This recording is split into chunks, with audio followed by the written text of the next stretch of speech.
తెలుగువారి ప్రతిష్ట దిగజారింది. నవ్యాంధ్ర నవ్వుల పాలైంది.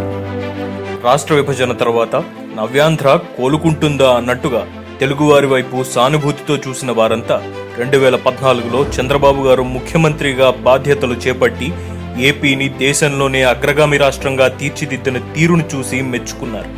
వివిధ రాష్ట్రాలతో పోటీపడి కియా, హీరో, అదానీ వంటి సంస్థలను ఏపీకి తెచ్చేసుకుంటే ఈజ్ ఆఫ్ డూయింగ్ బిజినెస్ లో మొదటి స్థానంలో నిలబడుతున్నప్పుడు పారిశ్రామిక సంస్థలన్నీ ఏపీకి వరుస కడుతుంటే అసూయగా చూశారు. అలాంటి ఏపీకి 2019లో జగన్ గారు ముఖ్యమంత్రి అయ్యారు అనగానే ఆశ్చర్యపోయారు. మనీ లాండరింగ్ కేసులకు పాల్పడిన ఒక ఆర్థిక నేరగాడు ఏపీకి ముఖ్యమంత్రి అయ్యాడని జాతీయ పత్రికలు రాసినప్పుడే నవ్యాంధ్ర నవ్వుల పాలవడం మొదలైంది. చంద్రబాబు రాజనీతిజ్ఞత వల్ల, ఆయన పనితీరుపై ఉన్న నమ్మకం వల్ల రాజధాని అమరావతి నిర్మాణానికి దాదాపు 3,324 కోట్ల ఆర్థిక సాయం ప్రకటించిన ప్రపంచ బ్యాంకు జగన్ ప్రభుత్వం అనగానే ప్రాజెక్టు నుంచి విరమించుకుంది. అదే రీతిలో ఆసియా ఇన్ఫ్రాస్ట్రక్చర్ ఇన్వెస్ట్మెంట్ బ్యాంక్ కూడా జగన్ గారు ప్రాజెక్టులపై చేస్తున్న సమీక్షలను ఆక్షేపిస్తూ పలు ప్రాజెక్టులకు వివిధ దశల్లో అందిస్తున్న 1,380 కోట్ల సహాయాన్ని విరమించుకుంది. అంతేకాకుండా పరిస్థితి ఇలాగే కొనసాగితే మొత్తం భారతదేశంలో ఇకపై పెట్టుబడులు పెట్టబోమని హెచ్చరించింది. అదే సమయంలో Korean exports and imports bank Visakha metro రైలు ప్రాజెక్టుకు అందిస్తానన్న 8,300 కోట్ల భారీ రుణ సహాయాన్ని నిలిపివేస్తున్నట్టు ప్రకటించింది. ఈ విషయాన్ని సాక్షాత్తు దేశ ఆర్థిక మంత్రి శ్రీమతి నిర్మలా సీతారామన్ పార్లమెంటులో ప్రస్తావించారంటే తెలుగువారికి ఎంత తలవంపో ఆలోచించండి. ఇక తన సొంత విద్యుత్ సంస్థలకు లాభం చేకూర్చడం కోసం విద్యుత్ ఒప్పందాల సమీక్ష అంటూ జగన్ గారు చేసిన హడావిడికి ఏకంగా దేశమే ప్రపంచ దేశాలకు సమాధానం చెప్పుకోవాల్సి వచ్చింది. కేంద్రం చెప్పినా వినకుండా మొండిగా ముందుకు పోయిన జగన్ గారి వైఖరిపై జపాన్తో పాటుగా 5 దేశాలు కేంద్రానికి ఫిర్యాదు చేశాయి. ఇది ఎంత పరువు తక్కువ చూడండి. తర్వాత కమిషన్ల కోసం పారిశ్రామికవేత్తలను బెదిరించడం మరో పరువు తక్కువ పని. ఏపీలో తప్ప దేశంలో ఇంకెక్కడైనా పెట్టుబడులు పెడతామని దుబాయ్కి చెందిన లులు కంపెనీ ప్రతినిధులు అన్నారంటే పారిశ్రామిక సంస్థలను ఎంతగా వేధించారో తెలుస్తుంది. కియా సంస్థ తొలి కారును విడుదల చేసినప్పుడు వైసీపీ ఎంపీ చేసిన గలాట, బహిరంగ బెదిరింపులు దేశమంతా చూసింది కూడా. అందుకే కదా రాష్ట్రం నుంచి అదానీ, హోలీటెక్, సింగపూర్ స్టార్టప్ వంటి పరిశ్రమలు వరుసబెట్టి రాష్ట్రాన్ని విడిచిపెట్టి వెళ్ళాయి.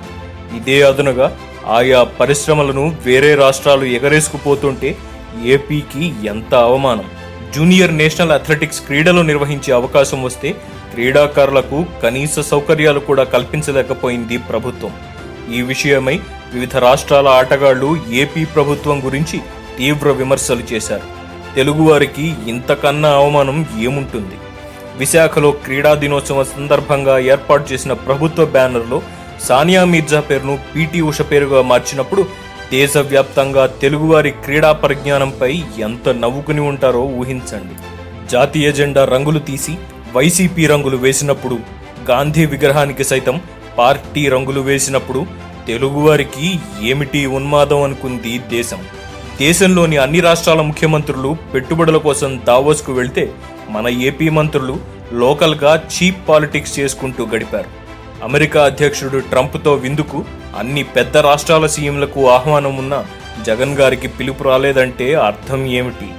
అంతర్జాతీయ ప్రముఖులకు ఒక నేరగాడిని పరిచయం చేసి పరువు పోగొట్టుకోవడం ఎందుకని అనుకుని ఉంటారు. తెలుగువారికి ఇంతకన్నా అవమానం ఏముంటుంది? చివరికి కరోనా సమయంలోనూ జగన్ గారి బ్లీచింగ్ పౌడర్, పారాసెటమాల్ మాటలు రాష్ట్ర పరువును తీశాయి.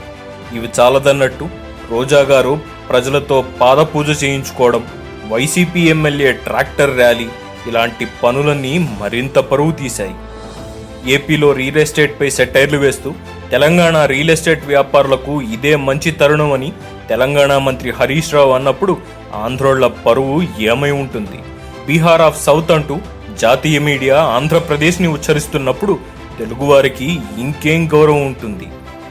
దేశంలో ఎక్కడ అవినీతి జరిగినా ఏపీ ముఖ్యమంత్రి జగన్ అవినీతి కేసుల గురించి ప్రస్తావించడం, ముఖ్యమంత్రి హోదాలో సొంత అవినీతి కేసుల విషయమై కోర్టు మెట్లెక్కడం అన్ని రాష్ట్ర ప్రజలకు తలవంపులే. డాక్టర్ సుధాకర్పై ప్రభుత్వ దాడి లండన్ వరకు వెళ్లి పరువు తీసింది. ఒక డాక్టర్ పట్ల అమానుషంగా ప్రవర్తించిన జగన్ గారి ప్రభుత్వ చర్యలను దేశమంతా అసహ్యించుతుంది. చదువులు చెప్పే ఉపాధ్యాయులను మద్యం షాపుల దగ్గర కాపలా పెట్టడం గురించి కూడా వింతగా చెప్పుకుంది.